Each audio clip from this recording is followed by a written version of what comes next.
Bugungi programmamizda yozuvchi Abdurahim O'tkirning Şinjan Xalq Nashriyati tarafidan nashr qilingan Uyg'ongan Zimin nomli 2 qismli tarixiy romanining 2 qismining davomini anglatamiz.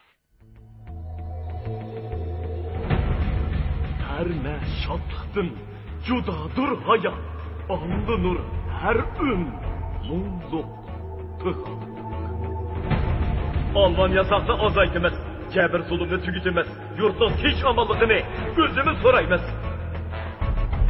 Menise hiç balını gollığanda gollumakçım ha? Boğde, yağaç kazanda bir kıtım aş pişidir. Meni sorusanla, ben adli bir cahçı.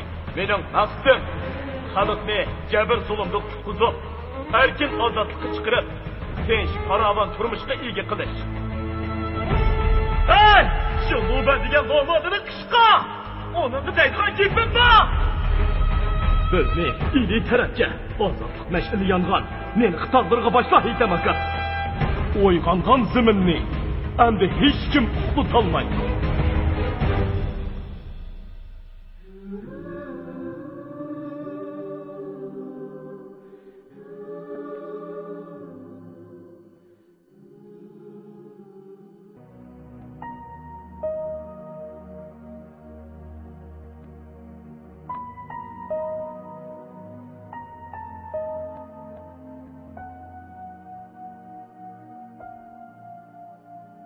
Bu ish menga oson tushmaydigan o'xshaydi. Dedi iliqi odam Abrisovga g'amkin qarab. Bu Moskvadan kelgan yuqori darajalik maslahatchi Matnur apandi edi. Matnur apandi Shingsay bilan hojining har ikkisiga maslahatchi bo'lsa-mu, ko'proq vaqtni hojining qishida o'tkazadi. Uning bilan shaxmat o'ynaydi, pat-pat mungdashadi. Gezi kelganda ichki tashqi vaziyat, millat va milliy masala bo'libmi Shingsayning olti buyuk siyosati haqida oddiy til bilan tushunchalar beradi. Beshiga chash qo'ymay oddiy kishilar qiyofatida yuradigan, gap so'zlari yumshoq, o'zi muloyim, hatto namoz o'qiydigan bu odam hojiga xilili yiqib qolgan edi. Shuning uchun uning aytganlariga ishonadi. Shundoq qilib bir yil o'tib ketdi. Haftada bir qitim hukumat a'zolarining yig'iniga qatnashish, odatdagi kunlarda o'zining ishxonasida o'tirib, kotiblar akirib beradigan hukumat hujjatlarini ancha-muncha ko'rib qo'l qo'yishdan boshqa hojining hech qanday oldirash ishi yo'q edi. Uning ko'proq vaqti oyog'i uzilmaydigan mehmondorchilikda o'tadi. Kuz va qish kunlari bo'lsa, ovga chiqish, yo'rg'a silish, bayga va o'g'liq tortishlarni ko'rishga-mu xeyli ko'p vaqti ketadi. Uzunga qolmay bola-chaqalarni O'rimchiga ko'chirib keldi. Cho'ng xotini Qamarxon aylaga o'zining Gungwanidan, Kucha xonimiga Ro'za hojimning Sheyxobodagi bog'chisidan uy tutib berdi. Qumulda qolgan ikkinchi xotini Xalicha xonimni turponga oldirib chiqib, uningga shu yerdan qo'ro'jay elib berdi. Xalicha xonim shu kundan boshlab Turpon xonim deb atiladigan bo'ldi. O'z vaqtida Temir xalpa O'rimchida Qambar Musoxon degan satamning dutorni chekib o'ltirib, oq barmoqlari bilan chaladigan ajoyib sho'x ta'tillarga mastona g'arq bo'lib o'tgan bo'lsa, shuningdan 22 yil keyingi bu kunlarda Xo'janiyaz hojim Shingduban janoblari sovg'a qilgan yiliqi chiroyli qora pikapda o'ltirib, Qumul xonim bilan Kucha xonimning uylari orasida. Hafta oxirida bo'lsa, O'rimchi bilan Turpon orasida Bobkaning mo'kisidek qatnab, ko'ngli to'q, hech nimadan g'ami yo'q kishidek bahramon umr o'tkazishga boshladi. U pat-patla ansarini esiga oladi-da. Hay, ansirga go'val. Xudo seni qo'yma emgaklik qilib yoritib ekan ukam. Yo'qlang andishilar bilan O'rimchiga kelmay qo'ydim. Mushu kunlarda yinimda bo'lgan bo'lsan koshki. Hay. Deb ulug' kichik tinib qo'yadi. Hojining O'rimchiga kelganiga bir yildan oshgan bo'lsa-mu, ta'tilchilarning oyog'i o'zilar emas. Onun azadi mehmonxonasida ertadan kechgacha degudek dasturxon seliqliq edi. Har kuni 2-3 qo'y so'yilib turadi.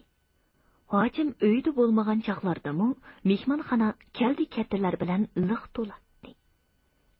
Yerqi chet viloyat nohiyalardan, yaqini Urumchining o'zidan hojini yo'qlab keladiganlar quruq qo'l kelmaydi albatta. Hoji dastlabki kunlarda ularning so'g'i salomlarini olmaslikka tirishgan bo'lsa-mu, bara-bara ko'nib qoldi chig'i hammani qabul qilaveradigan bo'ldi. Chunki islom ulamolari so'g'i salom qabul qilmoqlik sunnatdir degan fatvoni uning qo'liqiga qo'yib turadi.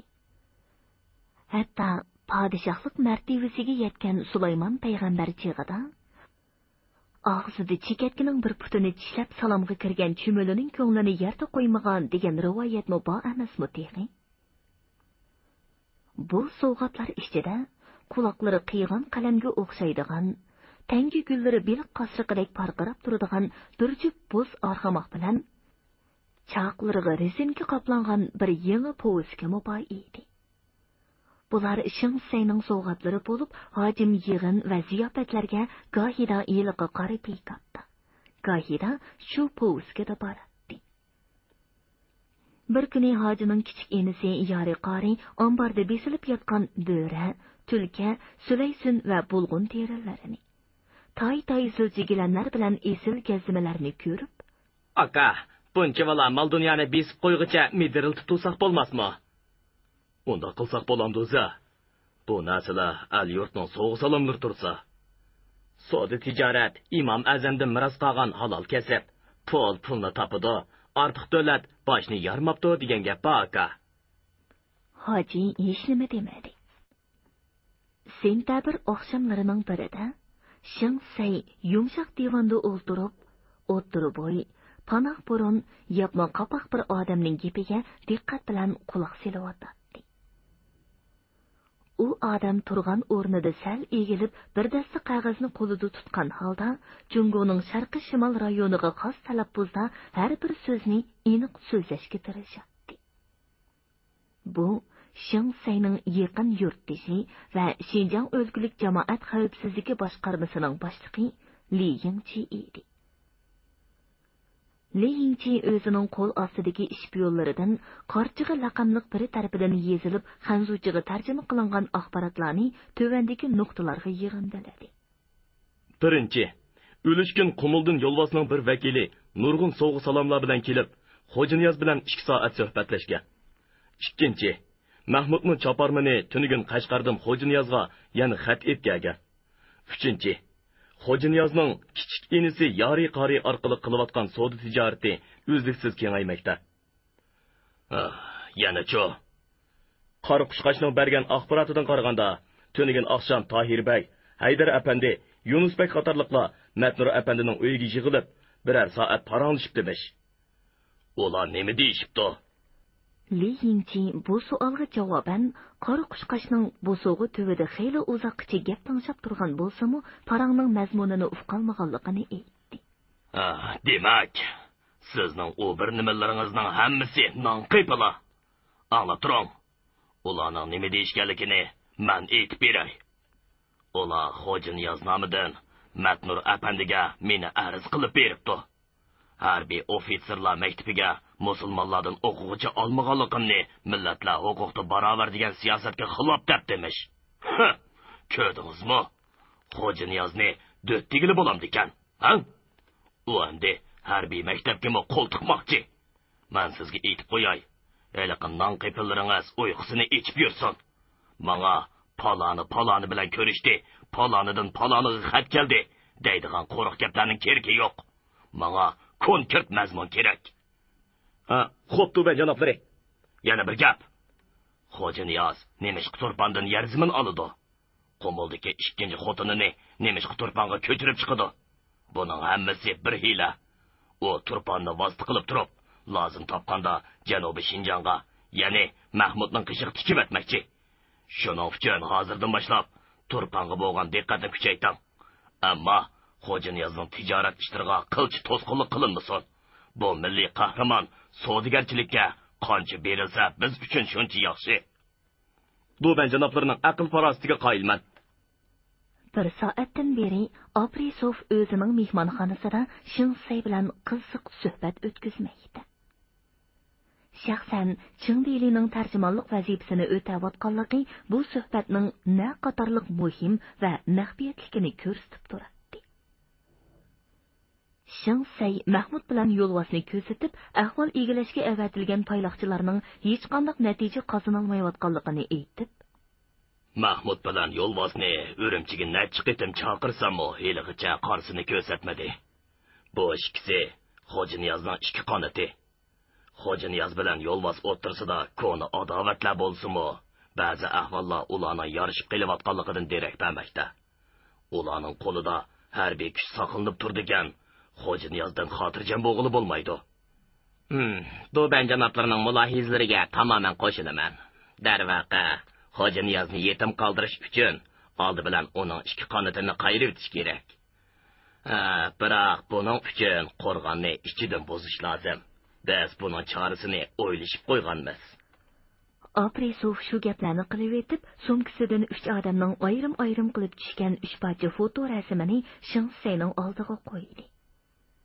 Birinchi rasmda qo'yiq burut qo'yib olgan 40 yoshlar chamisidagi go'sh yuzlik, yalang'och bir odam poltay ko'zlari bilan chekchiyib turadi.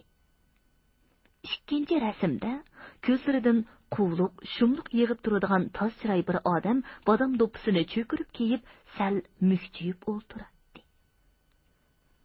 Uchinchi rasmda 35-36 yoshlardagi budur chashliq so'rin chiroy odam kibr va g'urur talviliga to'lgan ko'zlari bilan qarab turadi.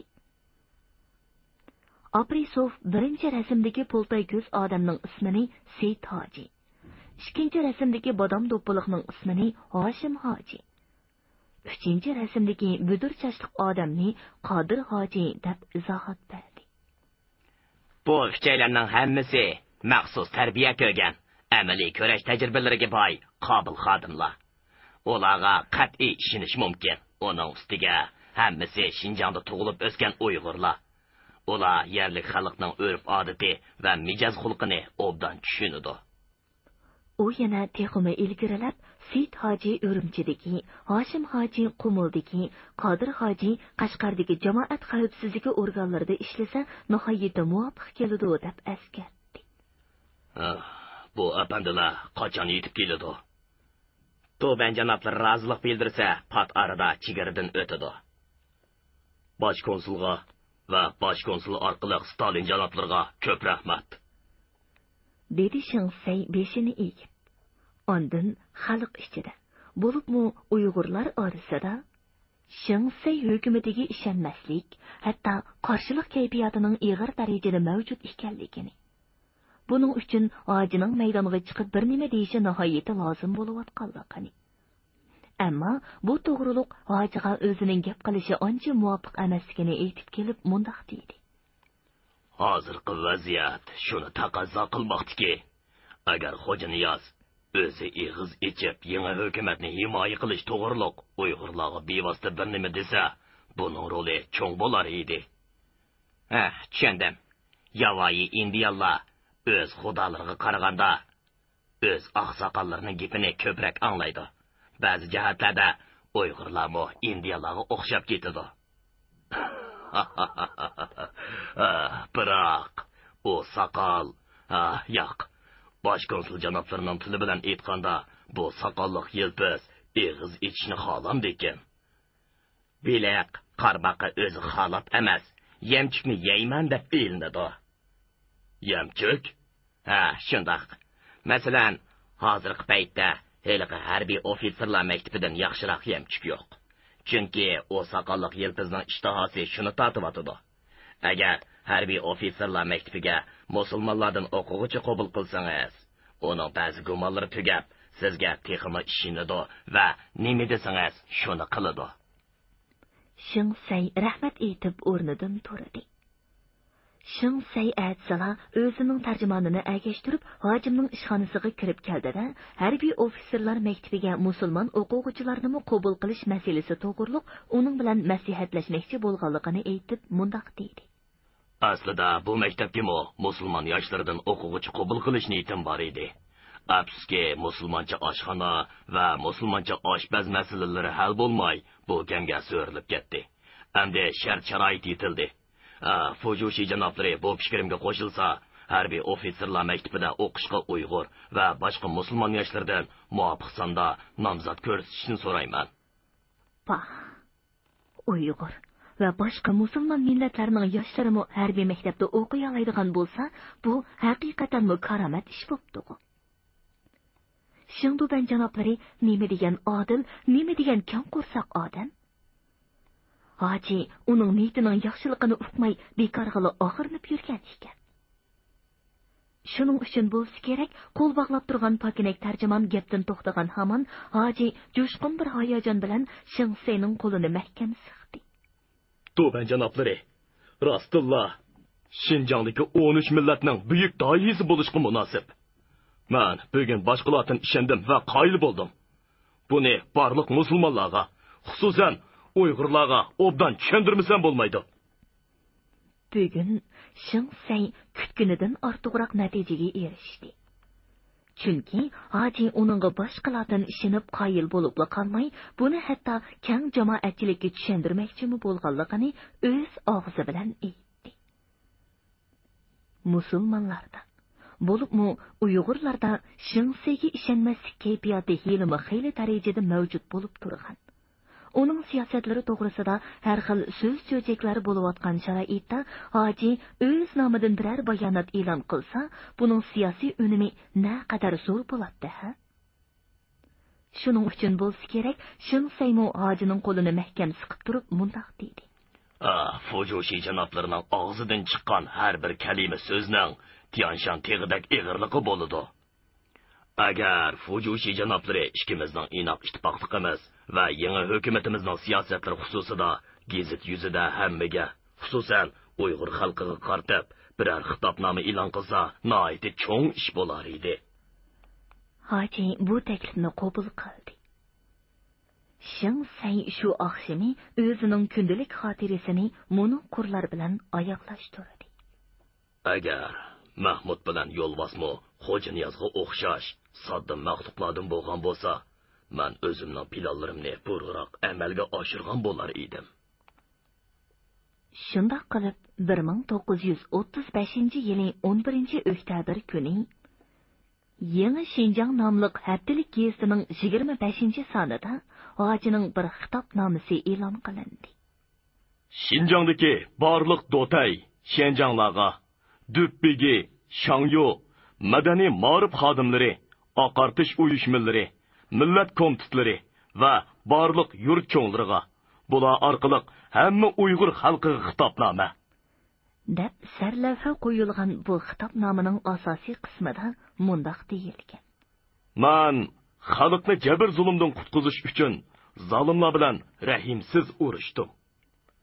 Adolatparvar, haqiqatchi buyuk dohimiz Shingduban janoblarimi zolim xunxo'rlarga qarshi chiqib, mening bilan do'stlashdi. Natijada zolimlarning to'psi ko'k so'rildi. Hozir xalqimiz tinchlandi. Tafriqlar besildi. Xalq iqtisodiy turmushini yaxshilab, boy bo'lishga jon dili bilan kirishdi. Shinjongdagi 13 millat siyosiy, iqtisodiy, madaniy, diniy jihatlarda barobar huquqli bo'ldi. Mana bu ahvollarni ko'rgisi kelmagan, haqiqatdan ko'z yumgan ba'zi odamlar, o'zini dohiy hisoblab yurgan ba'zi kishilar chet ellarda va balki yoshirin holda o'z ichimizda turli fitna ig'volarni taqatmoqda. Keyingi vaqtlarda ba'zi bir ilingan xabarlarga qaraganda, yurt ichida turlik oldi qochdi, neri beri so'zlar tarqalganga o'xshaydi.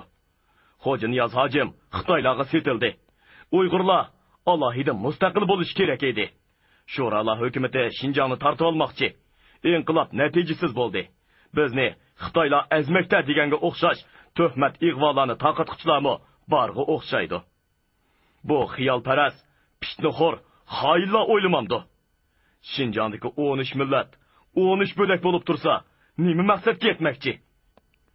Bo'lak bo'lish degan so'z bir yoqdan o'z ichida dushmanlikni kuchaytirish, ikkinchi yoqdan Jahongirlarning qopqiniga tushish degan so'z emasmi? Bu xoinlar ko'rmandi. Xitoydan ayrilib mustaqil bo'linglar deb Yaponiya Manjuriyani mustamlika qilib oldi. Bundoq dalillar jiq. Hammanglar va hamma xalqimiz yaxshi bilsinlar kim. Men so'qishgan vaqtda Uyg'urlarni alohida hukumat qilay. O'zim ularga podshoh bo'lay. Boshqa millatlarga tamom qarshi turay deb so'qishgan emas.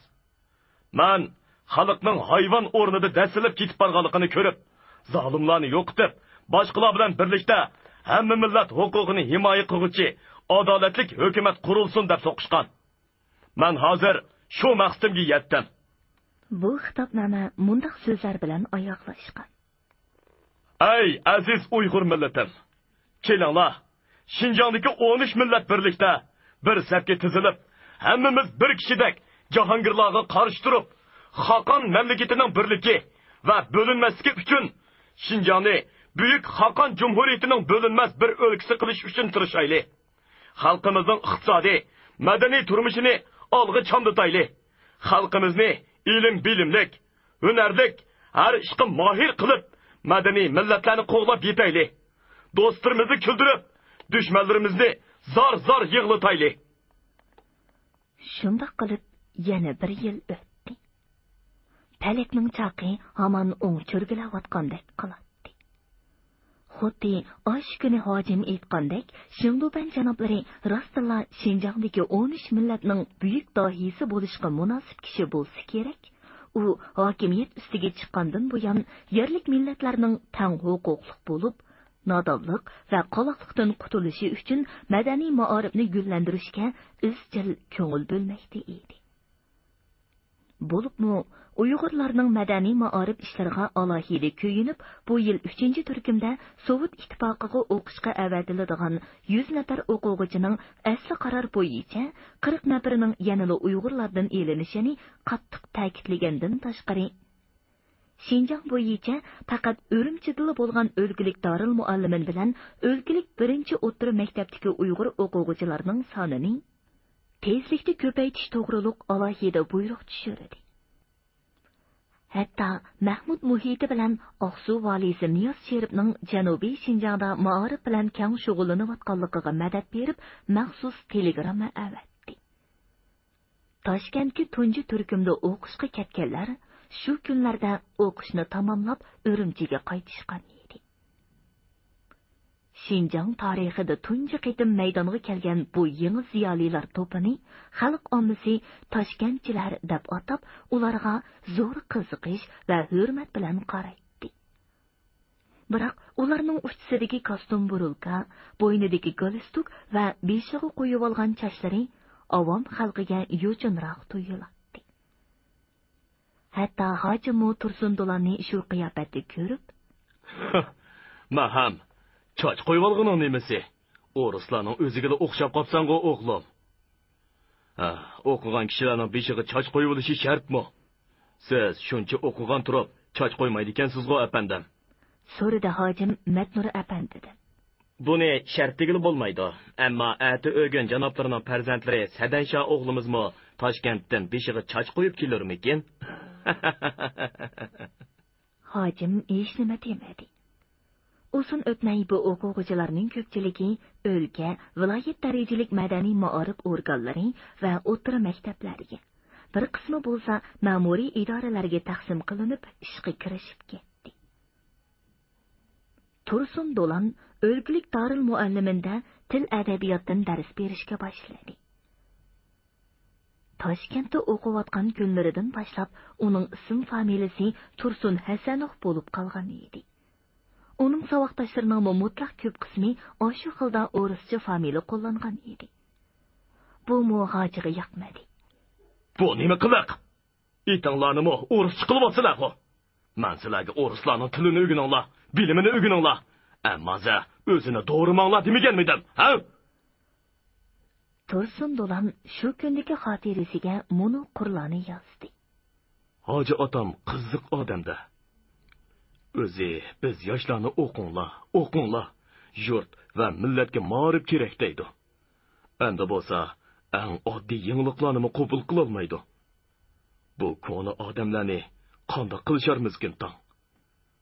Tarixni varaqlasam ko'nglim buzilib, ko'zimga yosh o'lishidi. Bizdan ot ustida qilich o'ynatib yurt olgan qahramonlar chiqqanga o'xshash, qachonmi millatning qalb sadosini anglab, aql donishi bilan yiroq kelajakni ko'ra oladigan haqiqiy dohiy chiqarkin. Milliy qahramon boshqa gap, milliy dohiysi yana boshqa gap degan hukm to'g'ri o'xshaydi. Astag'firullah. Hoji otam haqida egiz past jo'ylib soldimmi nima? Sho'rim qurisin mening. Men yanala balalik qilyapman. Uning yurt va millatga ma'rif kerakligini tushunib, bu ishga astoydil ko'ngil bo'lganimi cho'ng gap. Nimali bo'lsa, bizda bir yangi davr boshlandi. Endi yangi bir avlod dunyoga keladi. Bu yangi avlodni ma'rifat onasi tug'di. Shundoban bilan hojim otam boshchiligidagi yangi hukumatning ma'rifparvarligi shu ma'rifat onasining tug'ut onasi bo'ldi. Mening millatimni nodonlik va qaloqlikdan qutuldi. Men o'qituvchi bo'lganligim bilan faxrlanaman.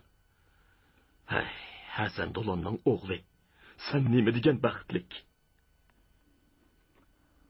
Tursun Do'lon shu qurlarni yesayotganda, Shingsayning gazvoy lampi bilan yo'rtilgan ozodi mehmonxonasida g'alati bir ish bo'layotdi. Cheki chochlari tekshi oqargan, egiz bo'yliq, qatang'ur, so'rinchiray bir qiyra harbiy kishi boyadan beri Shingsayga qo'llarini shiltib ochiq bilan bir nimalarni da'vatdi. Odatda o'zi turmoq soyisi bilanmi kishilarning ko'ngliga vahima soladigan Shingsay bo'lsa, xuddi ustoz oldida qo'l qovushtirib, xush deb turgan shogirdga o'xshash yerga qaragan peti yumshoq divanda jim o'tirdi. Qani aytingchi, mening hokimiyat taqdiriga doir ishlarga aralashishga haqqim bormi, yo'q? Albatta, yo'q deyolmaysiz. Shundaqmi? Bu kishi Shingsayning qiynotisi Chuzungjing bo'lib, o'zining tarsa va o'ktamligi, bo'libmi ochchig'i yomonligi bilan donqi chiqqan qiyri militarist edi. Chu Yufang dadasining mijozini belgashga biror ko'ngilsizlik yuz bermagaydi deganda qilib, goh dadasiga, goh eriga xavotirlanib qaraydi. Shingsayning shpion boshlig'i Li Yingchi bilan bosh maslahatchi Peng apandimu bir chetda andikib o'ltirdi. Men sizga qiynatib bo'lishdan ko'ra, bu hokimiyatning qurg'uvchilarining biri va uning turiki bo'lish sifatim bilan shuni qat'iy talab qilamanki, atalmish ma'rifparvarligingizni darhol yig'ishtiring. Bo'lmasa yomon oqibat yuz berdi. Shingsay bo'ri ko'zlari bilan xotiniga yalt qilib bir qarab oldi-da, tomakisini qattiq sho'rashga boshladi. Odatda u qiynotisining hech qanday so'zini yera olmaydi. Uning ra'yiga baxmaslik xotinini ranjitib qo'yish, hatto qarshiligini qo'zg'ash degan gap edi. Agar xotini bilan qarshilashib qolsa, ishning tugagani shu. Chunki xotini uning eng maxfiy sirlaridan to'liq xabardor. Har zamon dadasi tarafda turib kelayotgan Chu Yufangning bugunmi bu qiyri tarsaning tarifini elishi cho'qim. U holda Shingsayning butun yurishlik plani qattiq to'sqinlikka uchraydi. Shingsay ana shunda xayollar bilan nima deyishini bilmay turganda Chu Yufang kutilmagan yerdan chiqdi. "Dada, bugungi gapingiz bekchakdan eshib ketdi. Uni ma'rifatparvarlik siyosatidan darhol voz kech deganingizga men qo'shilmayman." Men voz kech demadim, yig'ishtir da'vataman. Chu Yufangning dadasiga qarshi maydonga o'tganligi Shingsayni mushkul holatdan qutuldirdi bo'lg'ay, u darhol zuvonga kelib mundaq dedi. To'g'ri.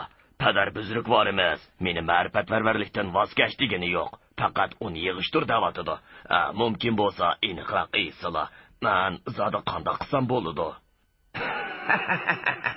Mana qiziq. Siz shuncha aql va chechan odam turuqliq. Mening nima demoqchi bo'lganligimni tushunmasangiz kashki. Yang hazratning arvohi sizni qo'llasin da'vataman. Ma'rifatparvarligingizni qo'yib, Yang hazratning ustozidan da'vataman. Fuqdingizmi? Şingsay öz qaynotasining tarsaligini obdan tushunadigan bo'lg'achqa, uning bilan aytishmaslikka tirishib, yumshoq talaffuzda mundaq dedi. Padar buzrukvorimizning Yangjangjunga bo'lgan ixlosiga qoyilman. Biroq zaman o'zgardi. Yangjangjunning bu chegara yurtni idora qilish haqidagi ta'limotlarining vaqti o'tdi. Yo'q! Yang hazrat o'lgan bo'lsa-mu, uning arvohi sizning yamulingizdan ketmasligi kerak. O hazratim Şinjanni qanday qilib 17 yil so'ragan. Buni bilasizmi? Danishmanlarga xos farosat bilan avomni shirin uyqusidan uyg'otib etmaslik san'ati bilan so'ragan. Agar Panyonanchilar xoinlik qilmagan bo'lsa, u zoti karamning taxti baxti texmi uzun yillar barqaror turgan bo'ladi. Siz bo'lsangiz avomni ma'rif bilan uyg'otib, o'zingizga dushman tayyorlayapsiz. Uqdingizmi? Hash-pashdigicha o'ris yeriga 300 o'quvchi chiqarib bo'ldingiz. Yana kelib, ularning mutlaq ko'pchiligi yerlik millatlar. Ular kommunizm mafkurasidan tashqari o'ris yeridagi millatlarning qo'shma jumhuriyatlik tuzumining ta'sirini yo'qtirib keladi. Uzun o'tmay ularning biri 10, 100, 100 ming bo'ladi uning ustiga. Janubiy Shinjongda Mahmudning Turkiyada o'qigan apandilar orqali maktab ma'rifini yo'lga qo'yib, adab odam tayyorlayotganligini angladim. Hatto o Shinjongning sharqi darvozasi Qumulg'imi qo'lini so'zgan. Shundaqmi Li Chujang? Shundaq.